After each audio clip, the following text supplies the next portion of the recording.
हरि ओं पार्थाय प्रतिबोधितां भगवता नारायणेन स्वयं व्यासेन ग्रथितां पुराणमुनिनां मध्ये महाभारतम् अद्वैतामृतवर्षिणीं भगवतीम् अष्टादशाध्यायिनीम् अम्बा त्वामनुसन्ददामि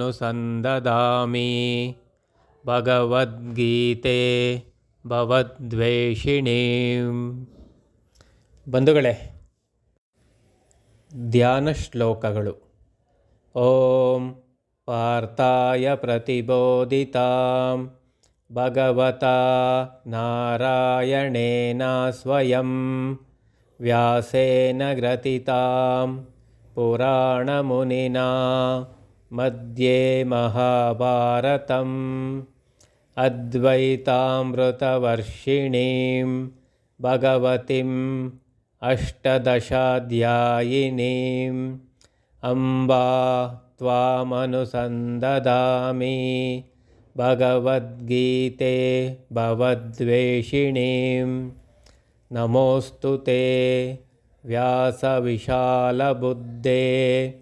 ಪುಲ್ಲಾರವಿಂದಾಯತಾ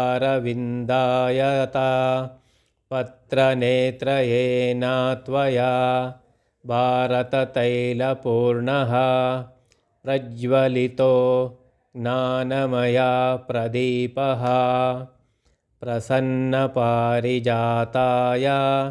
ಸ್ತೋತ್ರವೇತ್ರೈಕಪಾಣಯೇ ಜ್ಞಾನಮುದ್ರಾಯ ಕೃಷ್ಣಾಯ ಗೀತಾಮೃತದುಹೇ ನಮಃ. ಸರ್ವ ಉಪನಿಷದೋ ಗಾವೋ ದೋಗ್ಧಾ ಗೋಪಾಲನಂದನಃ ಪಾರ್ಥೋ ವತ್ಸಃ ಸುಧೀರ್ಭೋಕ್ತಾ ದುಗ್ಧಂ ಗೀತಾಮೃತಂ ಮಹತ್. ವಸುದೇವಸುತಂ ದೇವಂ ಕಂಸಚಾಣೂರಮರ್ದನಂ ದೇವಕೀ ಪರಮಾನಂದಂ ಕೃಷ್ಣಂ ವಂದೇ ಜಗದ್ಗುರುಂ. ಬಂಧುಗಳೇ, ಯಾವುದೇ ಕೆಲಸ ಪ್ರಾರಂಭ ಮಾಡೋಕ್ಕೆ ಮುಂಚೆ ನಮ್ಮ ಸನಾತನ ಧರ್ಮದಲ್ಲಿ ಒಂದು ವಾಡಿಕೆ ಇದೆ. ಒಂದು ಪೂಜೆಯ ಮೂಲಕ, ದೇವರ ಪ್ರಾರ್ಥನೆ ಮೂಲಕ, ದೇವರ ಶ್ಲೋಕದ ಧ್ಯಾನದ ಮೂಲಕ ಪ್ರಾರಂಭ ಮಾಡುವಂಥದ್ದು. ಅದೇ ರೀತಿ ಭಗವದ್ಗೀತೆ ಬಗ್ಗೆ ನಾವು ಅಧ್ಯಯನ ಮಾಡಬೇಕಾದ್ರೆ ಈ ಧ್ಯಾನದ ಶ್ಲೋಕದ ಮೂಲಕ ಪ್ರಾರಂಭ ಮಾಡುವಂಥ ಒಂದು ವಾಡಿಕೆ. ಯಾವುದೇ ಕೆಲಸ ಪ್ರಾರಂಭ ಮಾಡಬೇಕಾದ್ರೆ ಒಂದು ಭಗವಂತನ ಪ್ರಾರ್ಥನೆ ಮೂಲಕ ಪ್ರಾರಂಭ ಮಾಡಿದಾಗ ಅದು ಯಶಸ್ವಿಯಾಗೋ ಸಾಧ್ಯತೆಗಳು ತುಂಬ ಜಾಸ್ತಿ ಇರುತ್ತೆ. ಯಾಕಂದರೆ ಅಲ್ಲಿ ಒಂದು ಆಧ್ಯಾತ್ಮಿಕದ ಶಕ್ತಿ ಇರುತ್ತೆ, ಅಲ್ಲೊಂದು ದೈವಿ ಶಕ್ತಿ ಇರುತ್ತೆ. ಕೃಷ್ಣಂ ವಂದೇ ಜಗದ್ಗುರು ಅಂದರೆ ಇಡೀ ಜಗತ್ತಿಗೆ ಗುರುವಾಗಿರುವವನು ಕೃಷ್ಣ. ಹಾಗಾಗಿ ಧ್ಯಾನದ ಶ್ಲೋಕದ ಮೂಲಕ ಆ ಕೃಷ್ಣ ಪರಮಾತ್ಮನ ಶಕ್ತಿಯನ್ನು ತಗೊಂಡು ನಾವು ನಮ್ಮ ಜ್ಞಾನಾರ್ಜನೆ ಮಾಡ್ಕೊಳ್ಳೋವಂಥದ್ದು. ಜೊತೆಗೆ ಇದನ್ನೆಲ್ಲ ರಚಿಸಿದವರು ವ್ಯಾಸರು. ವ್ಯಾಸರಿಗೆ ಮುಂದೆಯಿಂದಲೂ ಇತ್ತು. ವ್ಯಾಸರು ರಚಿಸಬೇಕು ಅಂದರೆ ಅವರು ಇನ್ಯಾರಿಂದಲೋ ತಿಳ್ಕೊಂಡಿರಬೇಕು. ಹಾಗಾಗಿ ಆ ವ್ಯಾಸರಿಗೆ ಒಂದು ಕೃತಜ್ಞತೆಯನ್ನು ಸಲ್ಲಿಸೋವಂಥದ್ದು. ಸೊ ಈ ಶ್ಲೋಕದ ಅರ್ಥ ಅಮ್ಮ ಭಗವದ್ಗೀತೆ, ಭಗವಂತನಾದ ಶ್ರೀ ನಾರಾಯಣನಿಂದ ಪ್ರಾರ್ಥನೆಗೆ ಸ್ವತಃ ಉಪದೇಶಿಸಲ್ಪಟ್ಟಂಥದ್ದು. ಪ್ರಾಚೀನ ಮಹರ್ಷಿಗಳಾದ ವ್ಯಾಸರಿಂದ ಮಹಾಭಾರತದ ಮಧ್ಯದಲ್ಲಿ ಸೇರಿಸಲ್ಪಟ್ಟಿರುವಂಥದ್ದು. ಇದು ಮಹಾಭಾರತದ ಮಧ್ಯದಲ್ಲಿ ಬರುವಂಥದ್ದು. ಸೊ ಅದ್ವೈತಾಮೃತ ವರ್ಷಿಣಿ ಇದೇನಪ್ಪ ಅಂದರೆ ಒಂದು ಅದ್ವೈತದ ಅಮೃತವನ್ನು ನಮ್ಮ ಮೇಲೆ ಸುರಿಸೋ ಅಂಥದ್ದು. ಒಂದು ಸಂಸಾರ ನಾಶಿಯಾದ ಅಂದರೆ ನಮಗೆ ಜೀವನಕ್ಕೆ ಬೇಕಾದ ವಿಚಾರವನ್ನು ಅಷ್ಟದಶಾಧ್ಯಾಯ ಅಂದರೆ 18 ಅಧ್ಯಾಯಗಳಿದೆ ಭಗವದ್ಗೀತೆಯಲ್ಲಿ.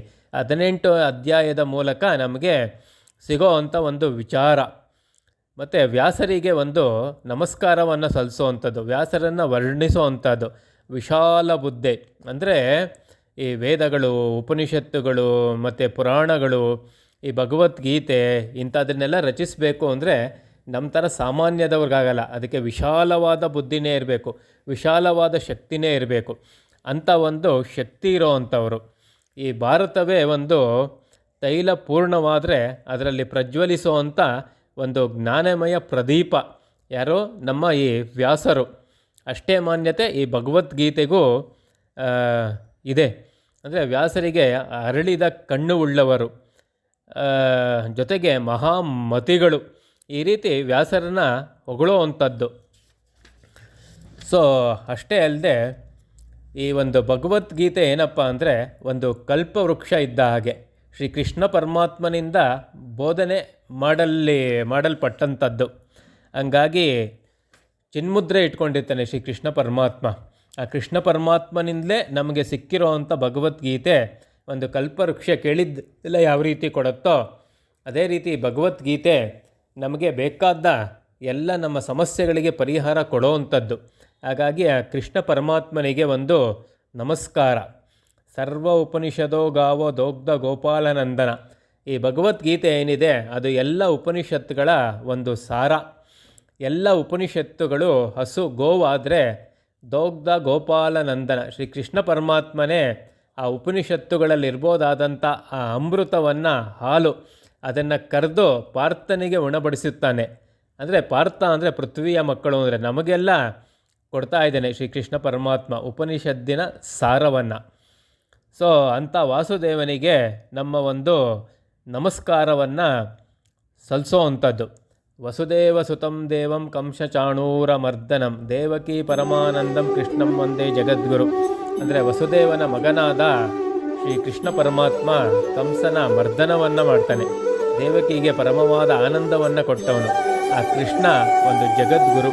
ಹಾಗಾಗಿ ಇಷ್ಟೆಲ್ಲ ಒಂದು ವೈಭವೀಕರಣ ಇದೆ ಈ ಭಗವದ್ಗೀತೆಯಲ್ಲಿ. ಹಾಗಾಗಿ ಇಂಥ ಭಗವದ್ಗೀತೆಯನ್ನು ಅಧ್ಯಯನ ಮಾಡಬೇಕಾದ್ರೆ ನಮಗೆ ಒಂದು ಭಕ್ತಿ ಬೇಕು, ನಮಗೆ ಒಂದು ಶ್ರದ್ಧೆ ಬೇಕು. ಆ ಭಗವದ್ಗೀತೆಯ ಗೀತ ಗಾಯನವನ್ನು ನಮಗೆ ಕೊಟ್ಟಂಥ ಕೃಷ್ಣ ಪರಮಾತ್ಮನಿಗೆ ಒಂದು ನಮನವನ್ನು ಸಲ್ಲಿಸಬೇಕು. ಇದನ್ನೆಲ್ಲ ನಮಗೆ ಶಿಸ್ತುಬದ್ಧವಾಗಿ ಅದನ್ನು 18 ಅಧ್ಯಾಯವಾಗಿ ಮಾಡಿ 700 ಶ್ಲೋಕಗಳ ಮೂಲಕ ನಮಗೆ ಸುಲಭವಾಗಿ ತಲುಪುವ ಹಾಗೆ ಮಾಡಿದಂಥ ಆ ವ್ಯಾಸರ ಕಡೆ ನಮಗೆ ಒಂದು ಕೃತಜ್ಞತೆ ಇರಬೇಕು. ಆ ವ್ಯಾಸರನ್ನು ಇಂಥ ಒಂದು ಸಂದರ್ಭದಲ್ಲಿ ನಾವು ಸ್ಮರಿಸಬೇಕು. ಜೊತೆಗೆ ಉಪನಿಷತ್ತುಗಳ ಸಾರ ಇದು. ನಮಗೆ ಸಂಪೂರ್ಣ ಉಪನಿಷತ್ತು ಅಧ್ಯಯನ ಮಾಡಬೇಕು ಅಂದರೆ ಬಹಳ ಕಷ್ಟ ಆಗುತ್ತೆ ಅದು ಈ ಕಾಲದಲ್ಲಿ. ಹಾಗಾಗಿ ಅದು ಸುಲಭವಾಗಿ ಭಗವದ್ಗೀತೆಯ ಮೂಲಕ ನಮಗೆ ಸಿಗ್ತಾ ಇದೆ. ಸೊ ಈ ಅಧ್ಯಯನ ಮಾಡಬೇಕಾದ್ರೆ ನಮಗೆ ಇದನ್ನೆಲ್ಲ ಮನಸ್ಸಿನಲ್ಲಿಟ್ಕೊಂಡು ಇದಕ್ಕೊಂದು ನಮಸ್ಕಾರ ಭಾವನೆಯಿಂದ ಅಧ್ಯಯನವನ್ನು ನಾವು ಮುಂದುವರಿಸುವಂಥದ್ದು. ನಮಸ್ತೆ.